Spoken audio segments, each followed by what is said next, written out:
L'utilisation des relations est très cruciale sur le logiciel de conception SolidWorks. Mais comment les utiliser? Dans cette vidéo, vous apprendrez à utiliser les relations pour modéliser vos dessins ou faire les animations 2D sur le logiciel SolidWorks.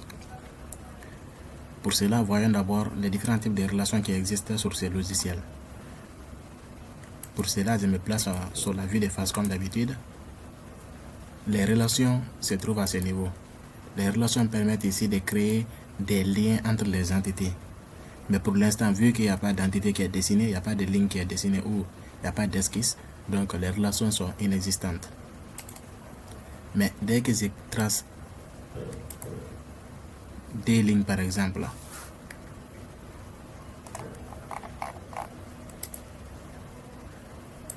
qui ne sont pas parallèles, et que je reviens sur les relations ici, ajouter des relations, je sélectionne la première ligne et la deuxième ligne, on voit l'ensemble des possibilités de relations qui peuvent exister entre ces deux. Les deux lignes peuvent être horizontales, peuvent être verticales, peuvent être collinéaires, peuvent être placées de façon perpendiculaire. Ces deux lignes peuvent être placées de manière parallèle. Ces deux lignes peuvent avoir les mêmes distances et on peut fixer ces deux lignes. Par exemple, si j'avais dit que ces deux lignes vont être parallèles, automatiquement le logiciel va mettre ces deux lignes parallèles. Donc, quelle qu'en soit maintenant la modification que je vais apporter sur une ligne, l'autre ligne sera automatiquement parallèle à l'autre, quelle qu'en soit la disposition que je vais prendre. Maintenant, ici, les relations ne sont pas visibles. Je vais les faire apparaître pour qu'on puisse bien voir. Voilà ce qu'on appelle la relation de parallélisme. Maintenant, si je trace une autre ligne ici, par exemple, qui n'est pas du tout perpendiculaire à l'autre, voilà, et que je reviens, je dis ajouter des relations, je sélectionne les deux lignes, il n'y a pas de choix, il n'y a pas d'ordre de sélection, on sélectionne tout simplement, je dis perpendiculaire, automatiquement la troisième ligne est perpendiculaire à la première. Donc ici, quelles qu'en soient maintenant les modifications que je vais apporter sur l'autre ligne, elle sera toujours perpendiculaire à la troisième ligne. Maintenant, si je viens sur ce point et que je fixe ce point,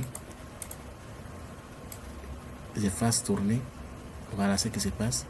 Quel qu'en soit ce qui va se passer, la première ligne sera toujours perpendiculaire à la troisième ligne, quel qu'en soit.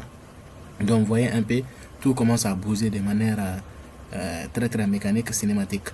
Donc, si on sait très bien utiliser ces relations, nous pouvons faire des animations en utilisant juste les outils 2D. Donc, comment faire cela? Pour cela, je vais tracer un plan. On va essayer de faire une petite animation ici.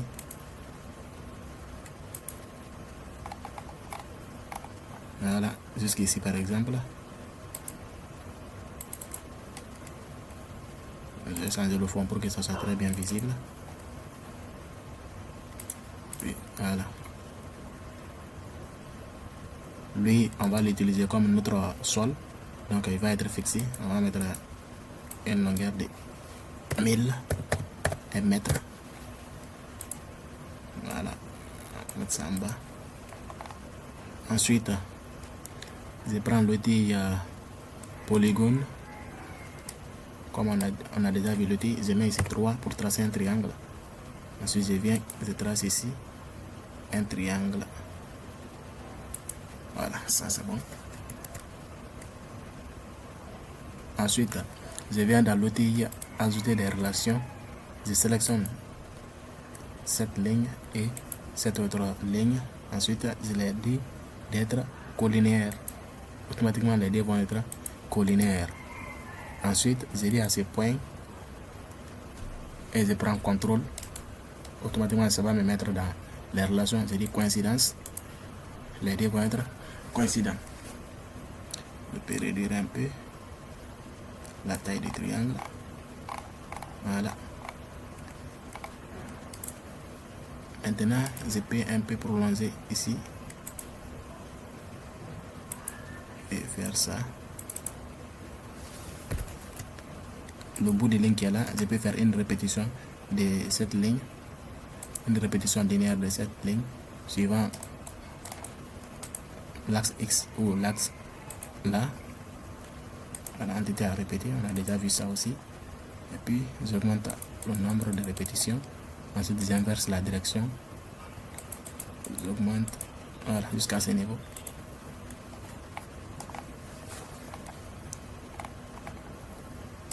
Voilà. On peut casser les relations là, on peut les cacher pour que l'espace soit bien visible, mais pour l'instant il faut les laisser ici. On a besoin de ceci. Ensuite je reviens, je prends le TI rectangle par son centre, je trace un petit rectangle ici, comme ça. Ensuite je viens prendre le point qui est là, je maintiens la touche CTRL, je clique sur la ligne, après je dis d'être coïncidente. Donc le centre du rectangle est coïncident à la ligne, donc ça peut se déplacer sur tout au long de la ligne.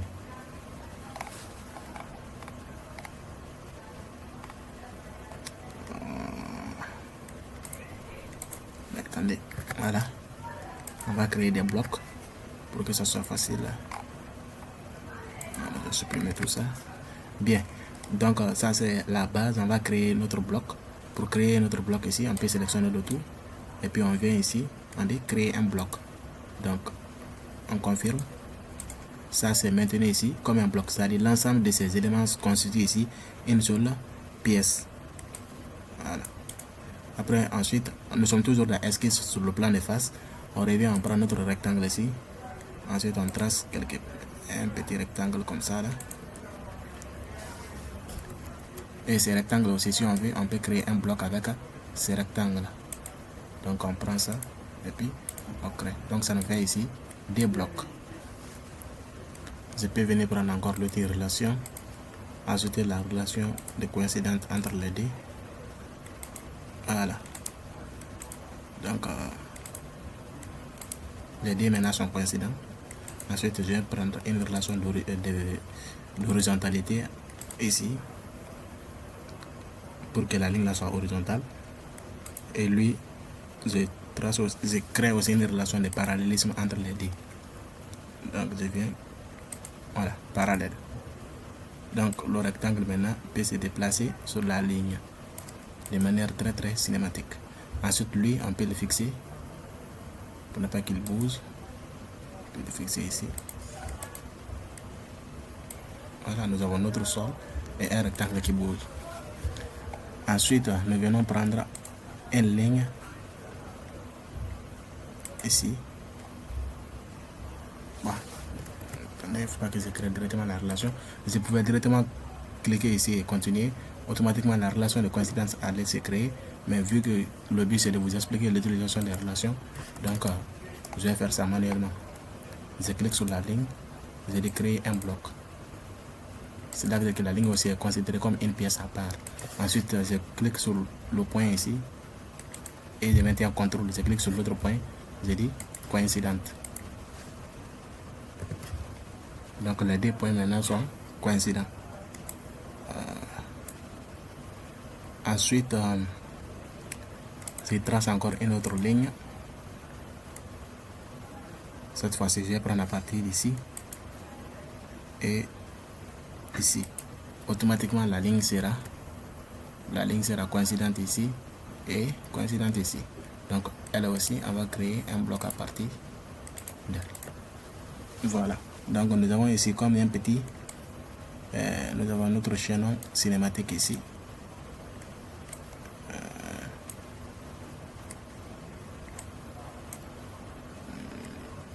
Relation perpendiculaire. Ok, c'est la relation qui bloque. Voilà. Donc voilà, nous avons comme notre chaînon perpendiculaire. Bon, notre scène cinématique ici. C'est pas fait selon les calculs, la raison pour laquelle le levier là est trop long. Ça qui fait, mais pour l'instant, vous voyez comment ça peut bouger. Donc si on a la maîtrise des relations, on peut faire assez de simulations ici. On peut même casser les relations là pour pouvoir bien, voilà, voir l'animation. en 2 dimensions. Voilà, maximum, minimum. Voilà, ça peut passer de l'autre côté, mais à nous de voir ce qui est logique. Voilà. L'essentiel ici, c'est l'utilisation des relations et l'utilisation de la création des blocs. Voilà, il faut créer des blocs, car si on ne crée pas les blocs, l'outil va considérer tout ceci là comme un seul élément. Voilà, il va considérer toutes les lignes comme un seul élément, donc rien ne pourra bouger par rapport à l'autre. Donc on peut créer beaucoup d'autres animations comme ça, mais l'essentiel c'est ça. Aussi, il y a d'autres types de relations aussi qui existent entre les cercles et des lignes, notamment la relation, je maintiens les deux, je prends contrôle, notamment la relation de tangence et la relation de longueur de courbe égale. La relation de tangence, comme vous le savez déjà, permet de mettre une ligne et une circonférence en tangence, tandis que la relation de longueur de courbe égale me permet le logiciel va calculer la circonférence du cercle, la longueur que ça va donner, et va automatiquement donner ça à la ligne. Donc la ligne et le cercle auront les mêmes, la circonférence du cercle et de la ligne seront identiques.